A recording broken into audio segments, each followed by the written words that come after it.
सपा और कांग्रेस में एक प्रकार का तलाक सा हो गया है। जिस गाड़ी में सपा का झंडा समझो होगा कोई क्रूर गुंडा। जहां दिखे सपाई वहां बिटिया घबराई। मुजफ्फरनगर दंगे का सरगना भी तो है। गुंडों के साथ अगर बातों से क्या हम बात करेंगे, अगर बातों से इनको नहीं ठीक करेंगे तो फिर ठीक होंगे कैसे सब होगा। सीएम योगी के ये जुबानी तीर विपक्षी गठबंधन को पूरे उपचुनाव में चुभने वाले हैं। उनका ये अंदाज बता रहा है कि यूपी उपचुनाव में सीएम योगी की ग्रैंड एंट्री हो चुकी है। विपक्ष के दाव को फेल करने वाली सीएम योगी की जनसभाओं की शुरुआत यूपी में हो चुकी है। शुक्रवार को सीएम योगी ने पहले मुजफ्फरनगर के मीरपुर, फिर मुरादाबाद के कुंदरकी और अंत में गाजियाबाद विधानसभा सीट पर चुनावी सभा की और तीनों ही जगहों में सीएम योगी ने विपक्षी गठबंधन पर जमकर हमला बोला।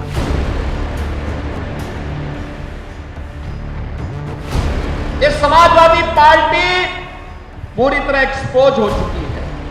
पहले तो सपा और कांग्रेस में एक प्रकार का तलाक सा हो गया है। दोनों ने छोड़ दिया।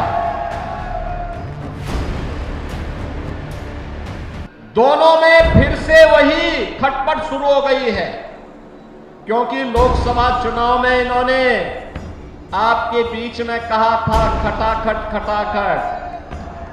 एक खटाखट का लाभ मिला क्या किसी को? बहनों और भाइयों, अब दोनों में खटपट शुरू हो गई और उसी की तैयारी है, उसी का आह्वान करने के लिए आज हम आए हैं। उन्होंने खटाखट के नाम पर आपको बहकाया, जनता जनार्दन को गुमराह किया, गलत मार्ग पर ले जाने का कुत्सित प्रयास किया।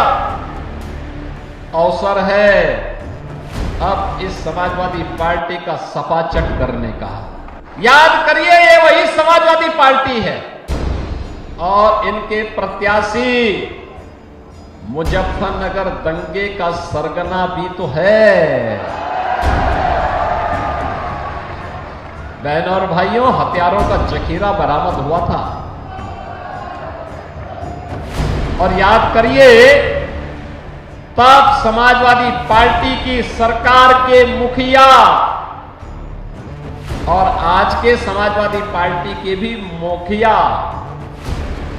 उन दंगाइयों को अपने सरकारी आवास पे बुला करके सम्मानित कर रहे थे। सीएम योगी ने यूपी उपचुनाव के लिए प्रचार अभियान की शुरुआत पश्चिमी यूपी की मीरापुर सीट से की है।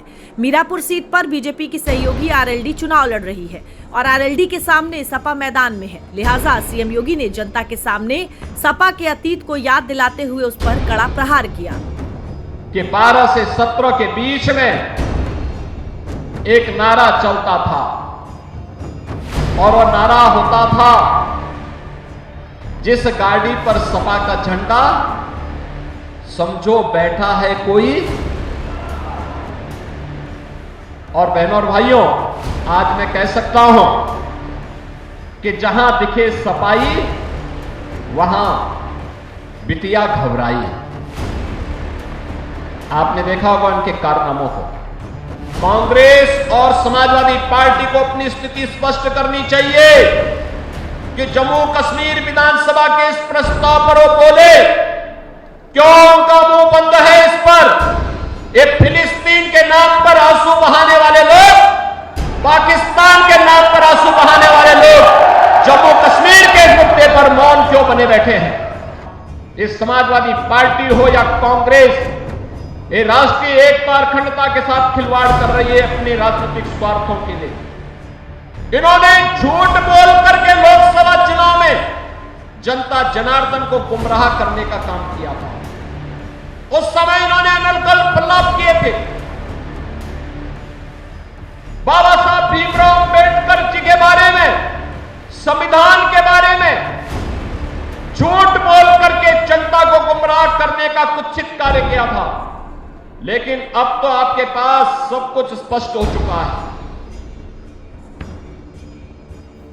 सिर्फ मुरादाबाद में ही नहीं, सीएम योगी ने पीतल नगरी कही जाने वाली मुरादाबाद के कुंदरकी सीट पर इसी अंदाज में विपक्ष पर हमला बोला। सीएम योगी ने सपा सोशल मीडिया पर पोस्ट किए जाने वाले कंटेंट को लेकर हमला बोला है।